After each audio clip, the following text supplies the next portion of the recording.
2009 সালের সংসদের 10টি আসনে জিতে লেবাননের জোট সরকারের অংশীদার হয় হিজবুল্লাহ।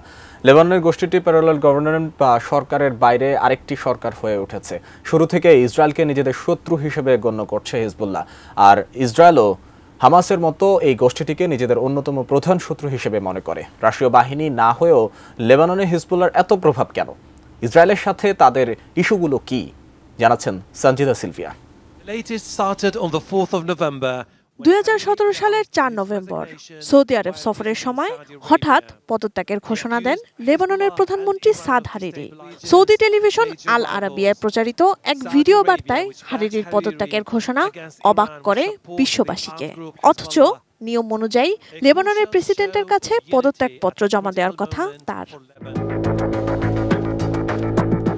মূলত লেবানন ভিত্তিক শিয়াপন্থী সশস্ত্র সংগঠন হিজবুল্লাহ ক্রমবর্ধমান প্রভাব সুন্নি মতাদর্শের সরকার প্রধান হারিরির জন্য মাথা ব্যথার কারণ হয়ে উঠেছিল। অন্যদিকে লেবাননে ইরানের প্রভাব বাড়তে থাকায় মিত্র সৌদি আরবও নাখোশ। ইরানের পৃষ্ঠপোষকতায় 1982 সালে জন্ম হয় ইসলামিক আমল নামের একটি সংগঠনের, যা 1985 সালে হিজবুল্লাহ নামে আত্মপ্রকাশ করে। শুরু থেকেই তারা মার্কিন যুক্তরাষ্ট্র ও ইসরায়েলের বিরোধিতা করে লেবানিজদের মধ্যে তো বটেই, পুরো মধ্যপ্রাচ্যে দ্রুত জনপ্রিয়তা অর্জন করে। কাঠ ও পিভিসি ম্যাটেরিয়ালের সংমিশ্রণে তৈরি আধুনিক আরএফএল উডিডোর, কাঠের চেয়েও কঠোর। কোন দেশের রাষ্ট্রীয় বাহিনী না হয়েও বিশ্বের সবচেয়ে আধুনিক অস্ত্রশস্ত্রে সজ্জিত সামরিক শক্তিগুলোর একটি হিজবুল্লাহ। হিজবুল্লাহর কাছে বিমান ও রণতরী বিধ্বংসী ক্ষেপণাস্ত্র আছে বলেও ধারণা করা হয়, যেগুলো ইসরায়েলের অনেক ভেতরে গিয়ে আঘাত হানতে সক্ষম। এটি ইসরায়েলের মাথা ব্যথার একটি কারণ। 2000 সালে লেবাননের দক্ষিণাঞ্চল থেকে সরে যায় ইসরায়েলি বাহিনী। এর পুরো কৃতিত্ব পায় হিজবুল্লাহ। পরে 2006 সালে ইসরায়েলের সঙ্গে রক্তক্ষয়ী যুদ্ধ বাধে হিজবুল্লাহর।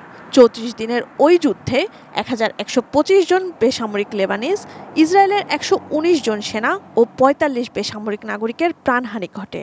এক পর্যায়ে হিজবুল্লাহর সঙ্গে অস্ত্রবিরতির চুক্তি করতে বাধ্য হয় ইসরায়েল।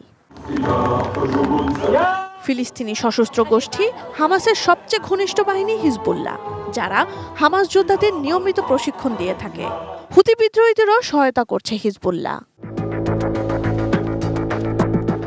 ইতিহাসের দিকে তাকালে দেখা যায়, ইসরায়েল যতবার হিজবুল্লাহর সঙ্গে বিরোধে জড়িয়েছে, ততবারই কোনো না কোনোভাবে আপোষ করতে বাধ্য হয়েছে। এবার লেবাননে ইসরায়েলি আগ্রাসন হিজবুল্লাহ কিভাবে মোকাবেলা করবে, সেই ইতিহাস রচনার দিকে তাকিয়ে মধ্যপ্রাচ্য সহ গোটা বিশ্ব। Sanjida Sylvia, desk report, ATN news.